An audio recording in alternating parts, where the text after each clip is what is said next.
arkadaşlar, Bilirkişi YouTube kanalıma hoş geldiniz. Daha önceki videoda göstermiş olduğum arazideyim ve bu arazide ceviz dikim yapacağım. Ceviz dikimi nasıl yapılır? Püf noktaları nelerdir? Nelere dikkat edilmesi gerekir? Bunları sırasıyla sizlere göstereceğim. Bugün 5 Mart 2021 tarih itibariyle de ceviz dikimi için uygun bir tarih. Şimdi dikmek istediğim ceviz fidanını göstereyim sizlere öncelikle. Yaklaşabiliriz. Ceviz fidanım gördüğünüz gibi kök yapısı bu şekilde. Ana kökü kesilmiş, söküm sırasında kesilmiş, fakat bu sorun teşkil etmeyecektir. Bizim nasıl dikeceğimiz önemli ve ayrıca bunda yaralı yan kökler, saçak kökler var. Bunlar da budamasını gerçekleştireceğiz. Öncelikle ben bunu yine suyumun içerisine bekledim. Daha önce belirlemiş olduğum noktaya kazım gerçekleştireceğim. Bu arazi daha önceden sürüldüğü için kazım işlemi kolay gerçekleşir. Normalde sürülmemiş bir arazi ise kepçeyle kazılması daha uygun olur. Bu fidana uygun genişlikte bir çukur kazacağım şu anda.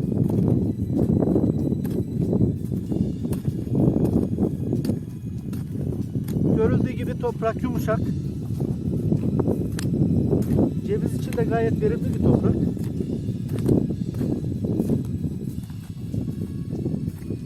Fidanım için genişlik yeterli. Biraz daha derine inmem gerekiyor.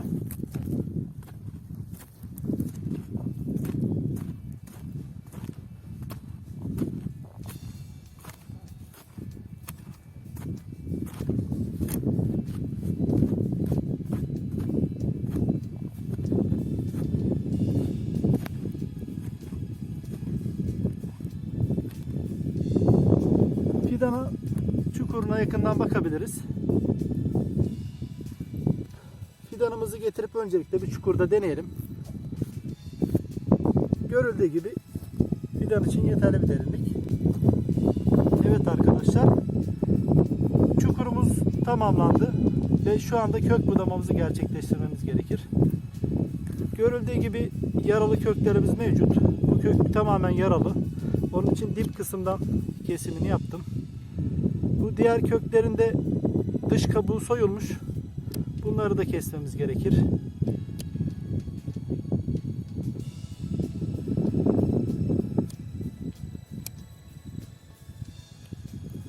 Çok da fazla budamamıza gerek yok.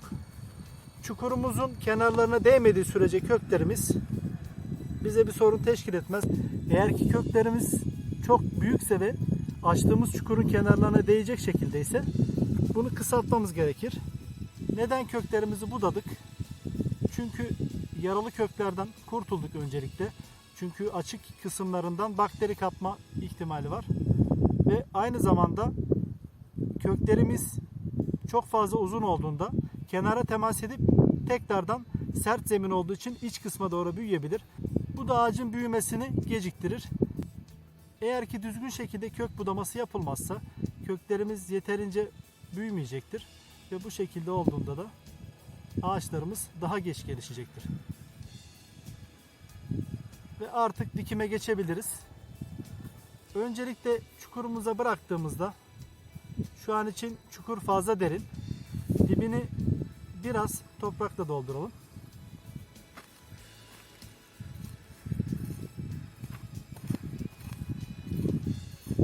Toprağım nemli. Onun için dikim için güzel bir zemin. Şu anda bu derinlik yeterli. Bu çukurun içerisine herhangi bir gübre ilave etmedim. Yani herhangi bir hayvan gübresi veya kompoze gübre 318, DAP bunları kullanmadım. Arazimdeki toprağın verimi gayet güzel. Daha önce toprak analizi yaptırdım. İhtiyaç duymadıkça kullanılmamasını tavsiye ederim. Çünkü kökler taze sürgün verdiğinde, yeni geliştiğinde, direkt gübreyle temas ettiğinde köklerde kuruma olabiliyor ve gübrenin döküldüğü yönde gelişme zayıf olabiliyor. Bunun için tavsiye etmiyorum. Fakat Leonardit kullanabilirsiniz. Aynı şekilde yanmış hayvan gübresi de kullanmak isteyen kullanabilir. Tercih meselesi. Dediğim gibi benim bu arazide ihtiyacım yok. Ve şu anda etrafını doldurayım.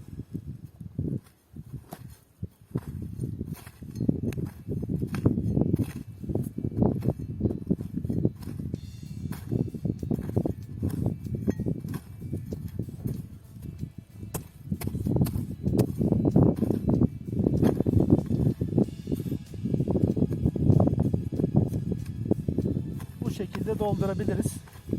Aşı yeri güney tarafına gelecek şekilde ben dikimi gerçekleştirdim. Sebebi ise güneş tarafından bu bölge kurutulacaktır. Bu yaralı bir bölge olduğu için burada bakteri birikebilir ve bu da ağacımızda hastalık oluşturabilir. Onun için güneş tarafa denk gelmesi, yani gün içerisinde en çok ışık alan tarafa, güneş alan tarafa denk getirilmesi daha faydalı olacaktır. İşlemimize devam edelim. Ve aynı şekilde aşı boyu da ortalama bir karış topraktan yüksekte olursa iyi olur. Tabi bu kök yapınıza da bağlı aynı zamanda. Yani toprağın üzerinde kalması yeterli. Ve bunu düzgün sıkıştırmamız gerekir. Ve ben öncelikle ezeyim.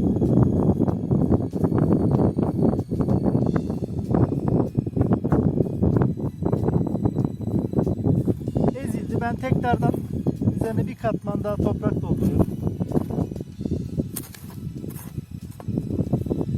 Çünkü rüzgar yoluyla bazen açılmalar olabiliyor. Bunun önüne geçmek için bir katman daha doldurmak daha garanti olur. Ve bu şekilde dikimimizi tamamladık. Ve sonrasında ise buna bol miktarda can suyu vermemiz gerekir. Evet arkadaşlar, dikimimizi tamamladık. Ve bunun budamasını gerçekleştireceğiz. Dip kısımdan toplamda 3 tane göz sayarak üst kısmından kesebiliriz. Ve kesimi çapraz olacak şekilde yapmamız gerekir.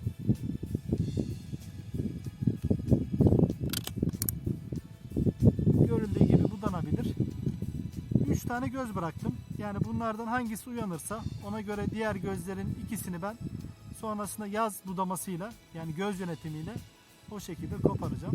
Bu kestiğim yer açık kaldı. Bunun için bu kısma aşı macunu veya su sürebilirsiniz. Diyelim ki bunların hiçbirisi yok. Bir toprağa çamur yaparak aynı şekilde de bu kısma kapatabilirsiniz. Bu bölgeye aynı şekilde bakteri giriş olabilir, kurt girebilir. Bunun önüne geçecektir. Yani açık kalmasından iyidir. En azından kurumayı engeller. Evet arkadaşlar, ben bu fidanımıza gördüğünüz kovayla, 10 kiloluk bir kovayla can suyunu verdim. Can suyu aynı zamanda toprağımızın oturmasına ve köklerimizin toprağa daha fazla kenetlenmesine yardımcı olur. Bu dikimi Uşak ili merkeze bağlı Göğem köyünde gerçekleştirdik. Bu şekilde dikimimizi tamamladık arkadaşlar. Cevizle ilgili videolar çekmeye devam edeceğim. Bu izlemiş olduğunuz ceviz dikimiyle ilgili bana yorumlarınızı yorumlar kısmına iletebilirsiniz. Videoyu beğendiyseniz beğenmeyi unutmayın. Ve aynı şekilde daha sonraki videolardan haberdar olmak için kanalıma abone olup bildirimleri açmayı unutmayın. Beni izlediğiniz için teşekkür ederim. Daha sonraki videolarda görüşmek üzere. Hoşça kalın, sağlıkla kalın.